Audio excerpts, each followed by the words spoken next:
bukti yang ditandatangani oleh DPRD semua. Kami sudah temukan ini menyimpang dari KUA PPAS yang kami tandatangani. Dia curiga sama kita DPRD, jangan dong. Oh DPRD mau nyopet nih, tolak dong.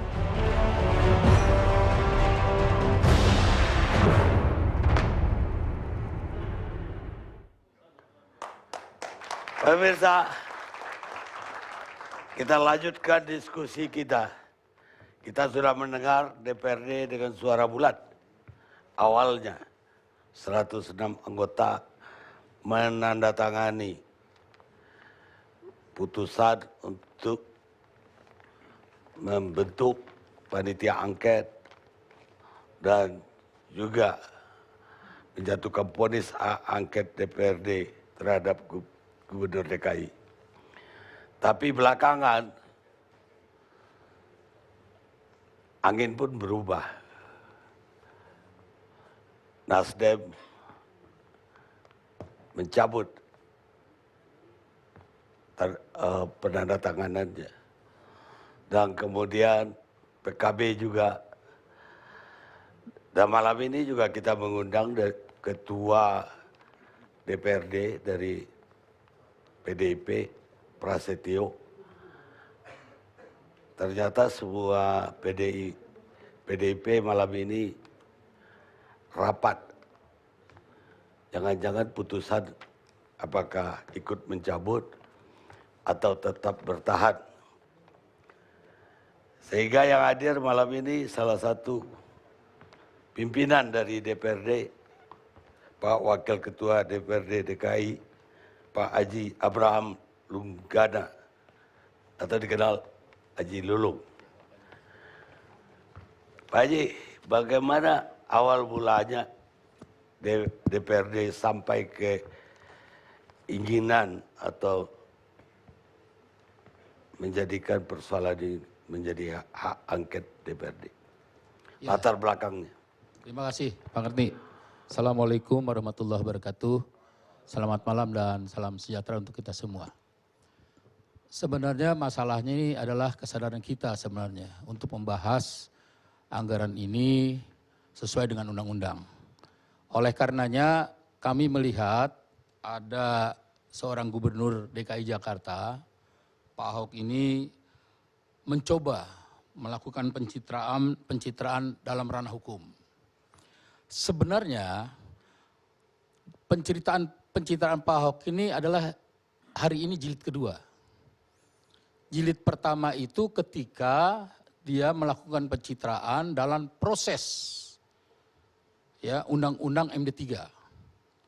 Di mana pada waktu itu Undang-Undang MD3 masih prematur, kemudian kemungkinan itu ada pintu masuk dia mau keluar dari Partai Gerindra. Itu yang pertama. Jilid kedua, dia mencoba melakukan pencitraan. Kalau kita kembali kepada kesadaran hukum, harusnya ini sudah selesai. Kenapa saya katakan jilid kedua? Karena memang ini satu domain yang bisa mengangkat pencitraan dia, memukul jatuh anggota dewan. Artinya institusi dewan. Bayangkan ketika mekanisme ya proses anggaran ini sudah dilewati oleh kita semua, dari persoalan KUA PPAS sampai KUA PPA, kemudian sampai ditandatangani MOU, gelondongannya 73 triliun, kemudian pengantar pidato rancangan gubernur mengatakan pada halaman 4. Ini saya bawa buktinya. Disampaikanlah di sini, ini kesadaran hukum, mengakomodir pokok-pokok pikiran dan aspirasi DPRD. Karena beliau mengerti kami ada reses, kami bertemu SKPD, kami bertemu semua konstituen kami, dan itu menjadi inventaris kami. Apa sekarang yang terjadi? Mekanisme ini dia abaikan. Kemudian dia bercerita tentang persoalan yang namanya e-budgeting dan e-katalog. Kita apresiasi anggota Dewan 106, apresiasi dengan persoalan manajemen yang namanya e-katalog dan e-budgeting. Kendati pun itu artinya pemerintah DKI Jakarta itu studi banding di pemerintahan Jawa Timur. Nah, ini sudah direalisasikan pada tahun ini. Kemudian apa yang terjadi? Yang pertama, tidak pernah mensosialisasikan kepada kami tentang e-budgeting itu. Yang kedua, dia percaya sekali dengan e-budgeting sehingga dia mengabaikan ya proses anggaran yang menyangkut Undang-Undang Nomor 17 tahun 2014 pasal 317 ayat 1 dan butir B yang menyatakan bahwa gubernur dan DPRD membahas anggaran belanja. Kemudian DPRD dapat menyetujui dan menetapkan. Ini bunyi undang-undang. Tapi proses mekanisme setelah pidato gubernur tadi, ya setelah pidato pengantar RAPD gubernur tadi, kemudian dibahas oleh badan anggaran. Dibahas oleh badan anggaran. Ya Bang Ruhut, begitu kan? Dibahas oleh badan anggaran. Setelah dibahas oleh badan anggaran, dibahas oleh subbadan anggaran. Kemudian setelah subbadan anggaran, bertemulah yang namanya tim TPAD, yaitu tim anggaran belanja daerah yang terdiri dari Sekda, BPKD, dan Bapeda. Kami bertemu. Selesai itu, persoalan 73 sudah selesai dibahas oleh tadi RKA, Rapat Kerja Anggaran, antara ya semua komisi-komisi yang terkait dengan SKPD-nya. Selesai, kesepakatan, kesepahaman, baru kami masing-masing melakukan rapim. Mereka TAPD rapim dengan gubernur, kami rapim dengan semua pimpinan. Selesai sepakat, tidak ada masalah, kami buat jadwal di Bamus untuk menyelenggarakan yang namanya penetapan anggaran belanja. Disampaikanlah di situ anggaran belanja, diketoklah palu, selesai, ditandatangani oleh gubernur dan 5 pimpinan dewan, disaksikan oleh peserta paripurna yaitu 106 orang. Selesai itu gubernur pidato. Terima kasih kepada dewan atas kerjasamanya. Pak Sitioso begitu kan? Terima kasih Dewan atas kerjasamanya yang telah sabar membahas anggaran. Ya, atas kerjasama ini kami ucapkan terima kasih. Selesai.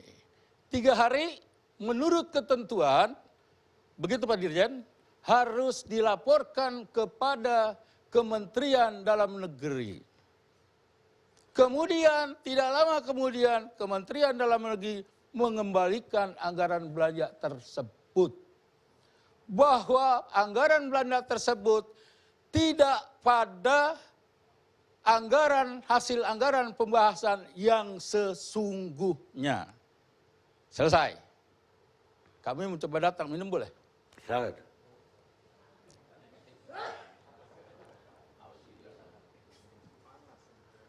Enggak tidur Pak, ngomong melulu. Sudah selesai. Pertanyaannya sekarang, begitu dilihat oleh ketua dewan saya, yaitu Pak Pras langsung mengadakan pertemuan, kemudian Pak Pras membuat satu surat, bahwa surat itu, APBD itu tidak sesuai dengan prosedur. Ahok langsung marah.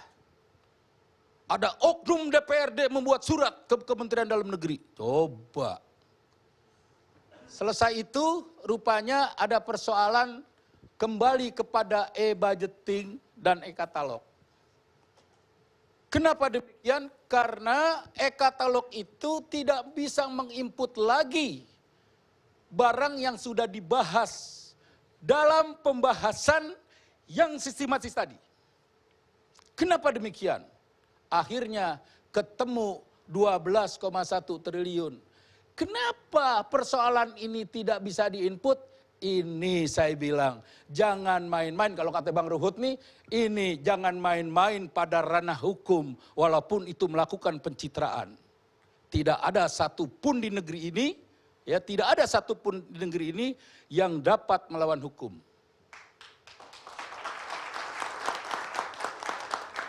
12,1 triliun dianggap dana siluman. Keteter hari per hari, ngaco lagi nih kawan. Dia bilang 12,5 triliun itu hasil setelah pembahasan. Lah, kan ininya sudah ada dilaporkan kepada Kementerian Dalam Negeri, dibalikin ke Pemda, harusnya dibahas lagi oleh kita. Tidak lagi itu, bablas. Tidak dibahas lagi oleh kita, dikirim sampai sana. Persoalan 12,1 sekarang, yang namanya dana siluman, sekarang duit dari mana 12,1 itu? Apakah dari Mandala, mandat dari langit? Atau dari mana sekarang? Atau DPRD kongko-kongko sama pihak lain? Menurut Gubernur itu anggaran dipotong dari pos-pos yang lain 10%. 4 hari setelah itu DPRD melakukan editing, memotong dari tempat lain dan menjadikan 12,1 menjadi dana siluman tadi. Tidak bisa lagi.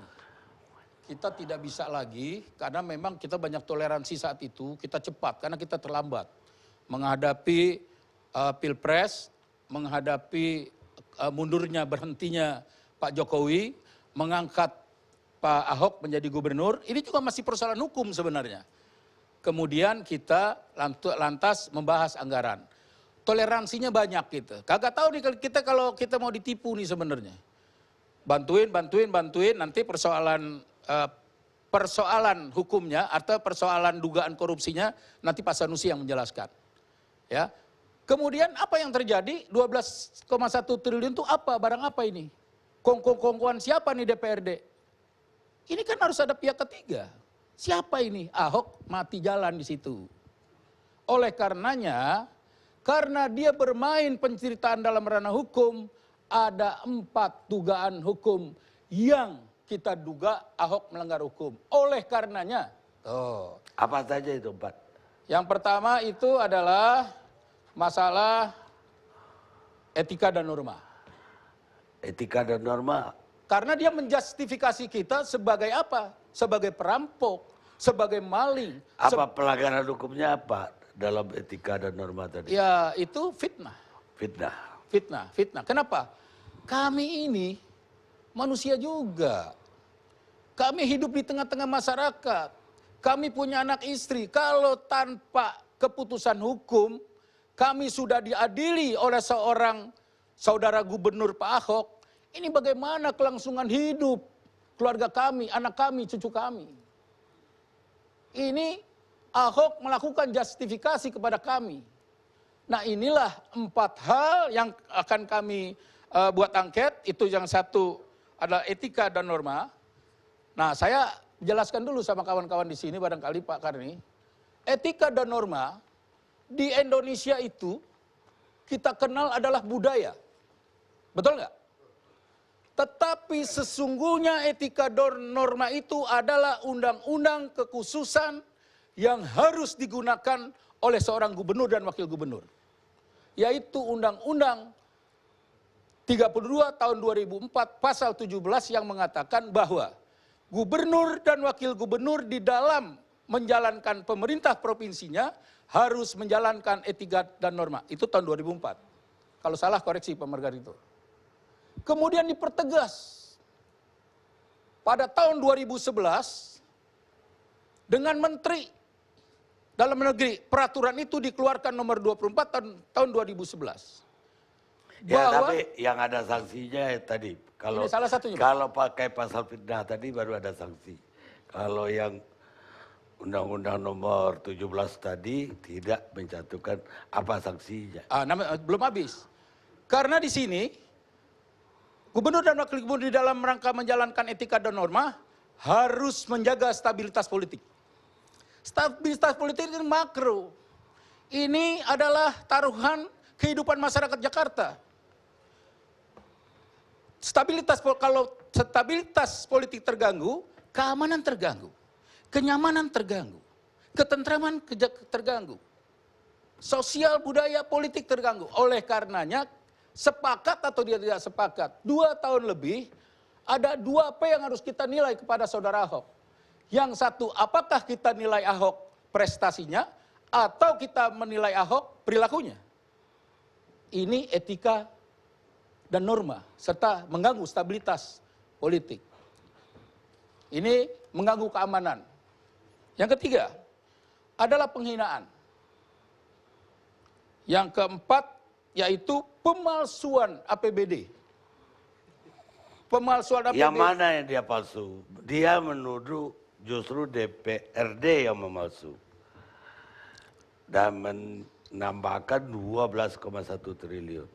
12,1 triliun itu Bang Karni dalam pembahasan. Itu kalau dalam pembahasan kita dikasih waktu space 3 bulan, itu bukan lagi perubahan itu anggaran itu 12,1. Itu bisa 30 triliun. Kenapa? Karena kita punya konstituen itu ada di ada di tengah-tengah masyarakat, yaitu di kelurahan. Misalkan saya, Kelurahan Sukabumi Utara, RT 5 RW 9. Ada normalisasi jalan misalkan. Itu dianggarkan dalam musrembang 200 juta. Kemudian sampai kecamatan masih ada, sampai lagi ke wali kota ada, sampai di wali kota udah kagak ada. Nomenklaturnya masih ada, dia lapor, Bang ini 1. Berapa banyak kelurahan, berapa banyak kecamatan, berapa banyak di situ yang namanya konstituen, berapa banyak di situ yang namanya anggota dewan. Artinya perubahan itu bisa saja terjadi dalam pembahasan. Pembahasan itu sudah selesai diketok palu. Tidak ada lagi dana siluman. Setelah ketok palu, menurut Ahok itu ditukangin lagi lah oleh orang DPRD. Makanya muncul 12,1. Nggak ada lagi, Iya nggak perlu tadi. Misalnya genset untuk sekolah. Ada dana-dana pendidikan. Ya, itu adanya di pembahasan.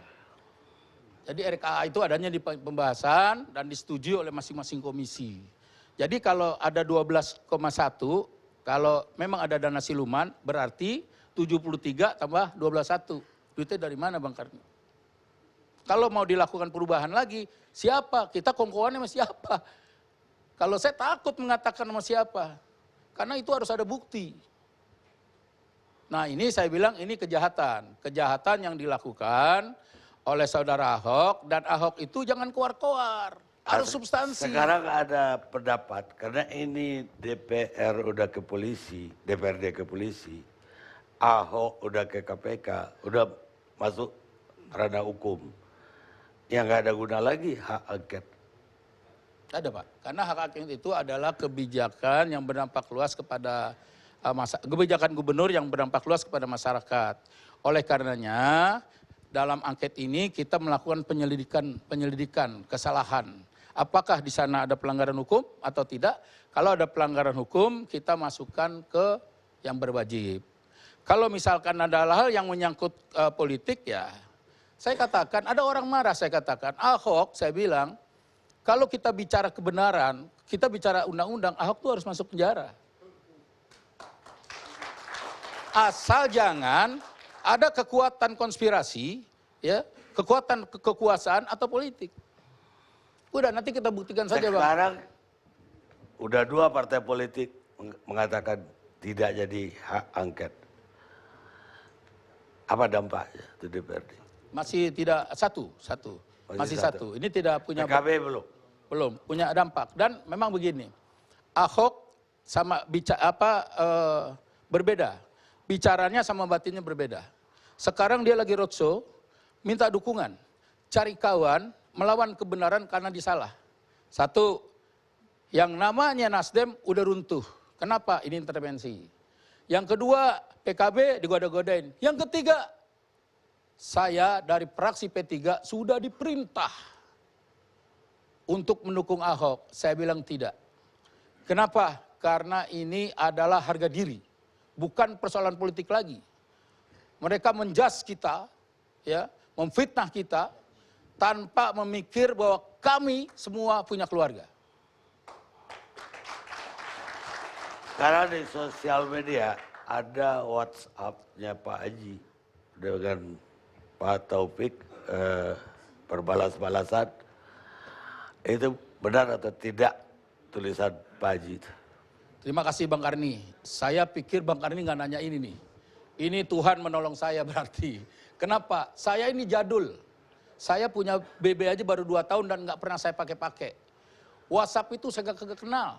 WhatsApp barang apa tuh saya nggak kenal. Jadi, nah Pak, tiba-tiba, tadi dulu Pak, tiba-tiba ada staf saya Pak Dani itu bilang, Bang ada WhatsApp nih Bang, komentar abang sama Topik. Haji Lulung panik karena kenapa? Karena dilaporkan kepada KPK. Saya apresiasi. Kenapa?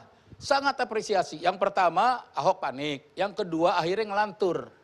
Jadi dia melaporkan dirinya dia sendiri. Melaporkan dirinya dia sendiri nih. Anggaran perubahan 2014 itu tidak dibahas Pak. Tidak dibahas. Satu, karena kepemimpinan DPRD transisi. Saat itu, udahlah kita saling bersaudara, enak sama enak, ngelihat, oh ya udah. Ketika itu kita tetapkan.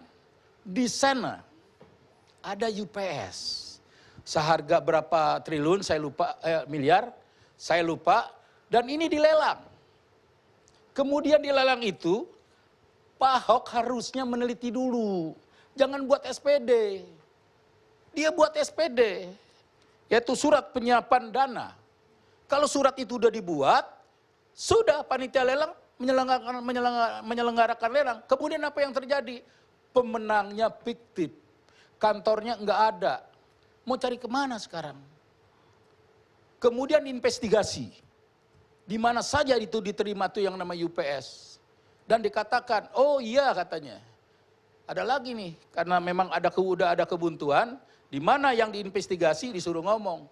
Oh iya ini bermanfaat juga gitu. Nah jadi Bang Karni, saya sangat artinya apresiasi Pak Ahok itu. Jadi yang ini saya laporkan. 2014 tadi WhatsApp. dia PLT waktu itu kan. PLT. Jadi ini WhatsApp saya laporkan kepada kepolisian kemarin. Dan ini ada tim media saya juga yang nanti akan melaporkan kepada ini media nanti surat kabar nanti kita akan Konferensi pers maksudnya. Siap. Jadi Pak Haji handphonenya cuma bisa untuk alo-alo aja. Enggak, sekarang udah bisa Bang Karni. Oh, kalau BBM udah bisa sekarang. Nggak gaptek lagi. Enggak ada. Baik, pemirsa kita lihat. Terima kasih.